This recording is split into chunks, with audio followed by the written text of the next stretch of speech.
नमस्कार, मी पंजाब डक. आज 28 आणि 29 तारखेपर्यंत तुम्हाला एक सांगू इच्छितो, जे वंचित जिल्हे आहेत, वंचित पावसामधून जे वंचित राहिलेले, सोलापूर जिल्हा, बीड जिल्हा, नांदेडचा काही भाग, त्याच्यानंतर परभणी जिल्ह्याचा काही भाग, त्याच्यानंतर इकडं नंदुरबार जिल्हा. तर ह्या जिल्ह्यात म्हणजे 5 जिल्ह्याला सांगू इच्छितो की परभणी जिल्हा, नांदेड जिल्हा, धाराशिव, सोलापूर आज म्हणजे दुपारनंतर म्हणजे दुपारपर्यंत ऊन पडेल, पण दुपारच्या नंतर 3-3:30च्या नंतर मग काय होणार आहे, काळोख आभाळी आणि मग ह्या 5-6 जिल्ह्यामध्ये जवळपास 27, 28 आणि 29 तारखेपर्यंत अर्ध्या घंट्याचा 1 तासाचा जोराचा पाऊस पडणार आहे म्हणून हा अंदाज लक्षात घ्यायचा.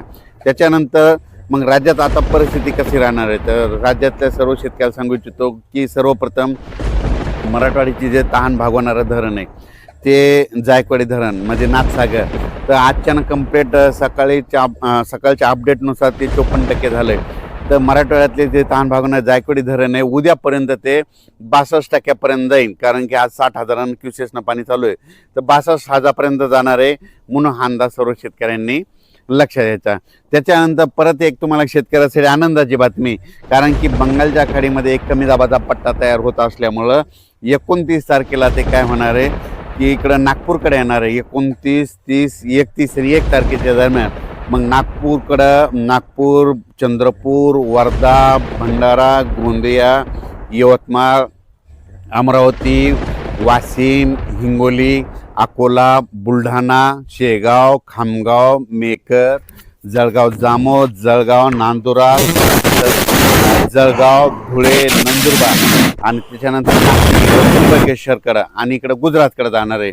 म्हणजे 30, 31 आणि 1 तारखेच्या दरम्यान ह्या पट्ट्यामध्ये जवळपास 10, 15, 16 जिल्ह्यामध्ये मग आता मुसळधार पाऊस पडणार आहे म्हणून हा अंदाज लक्षात घ्यायचा.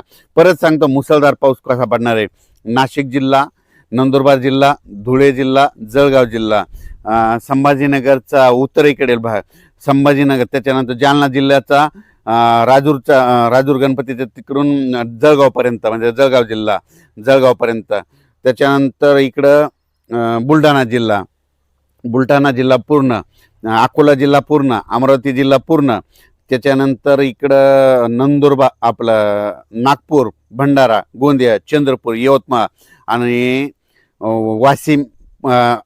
वाशिम ह्या पट्ट्यामध्ये काय होणार आहे, मुसळधार पाऊस पडणार आहे. कारण की जे चक्रीवादळ मध्य प्रदेश आणि महाराष्ट्राच्या बांधीनं हे कमी दाबाचा पट्टा असा जाणार आहे आणि गुजरातमध्ये जाऊन मात्र धुमाकूळ घालणार आहे. म्हणून गुजरातच्या शेतकऱ्यांनी हे अंदाज लक्षात घ्यायचा. मध्य प्रदेशच्या बुरहानपूर खांडवा शेतकऱ्यांनी अंदाज लक्षात घ्यायचा.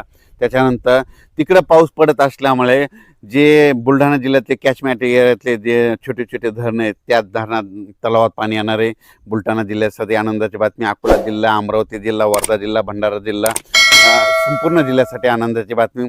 पण ते तिकडं पाऊस पडत असल्यामुळे परभणी जिल्हा, नांदेड जिल्हा, त्याच्यानंतर लातूर जिल्हा, धाराशिव जिल्हा, बीड जिल्हा आणि जालना जिल्ह्यात इकडं देखील काय होणार आहे, म्हणजे ह्या 3 दिवसात म्हणजे 27, 28, 29 पाऊस पडणार आहे.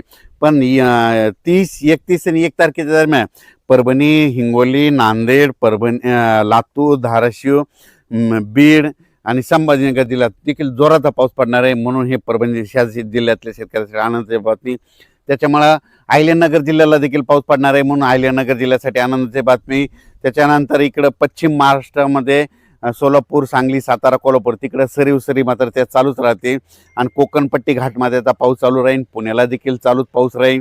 त्याच्यानंतर मुंबई इगतपुरीकडे देखील चांगला पाऊस पडणार आहे. संगमनेर, अकोले पडणार आहे. उजर गणपती तिकडे देखील पाऊस पडणार आहे म्हणून हा अंदाज लक्षात घ्यायचा. राज्यात परत आता हे नाशिककडे पुन्हा आता हे पाऊस तिकडे जात असल्यामुळं 30, 31 आणि 1 ऑगस्ट 30, 31 जुलै आणि 1 ऑगस्टच्या दरम्यान नाशिककडं उत्तर भागाकडे पाऊस पडणार आहे. म्हणजे मालेगाव, नाशिक, तिकडं त्र्यंबकेश्वर, दिंडोरी, सुरत पट्ट्यात त्या तिकडे पाऊस पडणार आहे. म्हणून परत एकदा त्या नांदूर, मधनेश्वर, गंगापूर धरणामध्ये कॅचमेंट एरियामध्ये पाऊस पडल्यामुळे पुन्हा गोदावरी नदीला पुन्हा पाण्यात आहे. मग तो नंतर काय होणार आहे, 20,000 क्युसेसनं पुन्हा काय होईल पाणी गोदावरी नदीत, म्हणजे 3 ऑगस्ट 4 आणि 5 ऑगस्टच्या दरम्यान येणार. 20,000 क्युसेसनं जर पाणी आलं तर ते जवळपास 6 TMC वाढणार. मग 6 TMC तर आता उद्यापर्यंत हे नाथसागर 62 TMC होणार आहे. 62 आणि 68 मध्ये माझा तरी अंदाज आहे 5 ऑगस्टपर्यंत हे नाथसागर 78 म्हणजे 70% जाईल अशी म्हणजे माझी अपेक्षा आहे. आणि हो, कारण की ह्या नाथसागराव परभणी जिल्हा, बीड जिल्हा, नांदेड जिल्हा, हिंगोली जिल्हा हे ताण भागवणारं धरण आहे. संभाजीनगराचा पाणी पुरवठा करणारं धरण आहे. संपूर्ण MIDCचं देखील याच्यावर चालतं. म्हणून 70% ह्या जवळ 5 ऑगस्टपर्यंत येईल, म्हणून सर्व शेतकऱ्यासाठी आनंदाची बातमी. त्यानंतर सगळ्यात महत्त्वाचं इकडं मोहोळ तालुका आहे. तिकडे आमचे मित्र आहेत सोलापूर जिल्ह्यातले, तर त्यांचा फोन आला की आमच्या मोहोळ तालुक्यामध्ये बऱ्याच गावामध्ये पाऊस नाही. मसले चौधरी त्या बरेच भाग असे वंचित आहेत. त्या शेतकऱ्याला सांगू इच्छितो की आज दुपारच्या नंतर मोहोळ तालुका, पंढरपूर, तिकडं सोलापूर जिल्ह्यामध्ये, इकडं मंद्रुप त्या परिसरामध्ये चांगला पाऊस पडणार आहे. म्हणजे 27, 28, 29 पडणार आहे आणि 30, 31 आणि 1 ऑगस्टचा ते देखील पडणार आहे. म्हणून तुमच्यासाठी आनंदाची बातमी. धाराशिव जिल्हा, इकडे कडा, आष्टी, बीड तिकडं देखील चांगला पाऊस पडणार आहे. इकडे बालमटाकडे त्या परिसरात देखील चांगला पाऊस पडणार आहे.